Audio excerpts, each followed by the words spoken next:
Isang hating gabi, inutusan ako ng asawa ko para bumili ng pagkain. Naisip ko na wala akong mabibili sa gantong oras. Liblib na ang lugar namin, kaya malamang ay maaga nagsasara ang mga tindahan.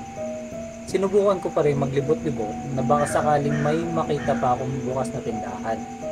Buti na lang at may nakita akong dumaan na magbabalot. Bumili ako dito ng 5 piraso. Kinain ko na ang isa dahil sobra naman at para makalamang ako ng isa sa asawa ko. Pero ano to? Napakapangit ng lasa at parang may nagalaw pa. Pagtingin ko ay kulay itim na likido at mga uod. Naubo ko tong niluwa at medyo nasusuka pa. Galit kong tinanong ang tindero kung ano bang tinda niya. Nakayuko ang tindero at unti-unting umaangat ang mukha niya patingin sa akin.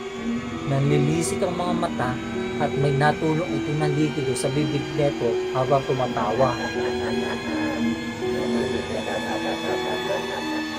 Sama ka sa akin. Pupunta tayo.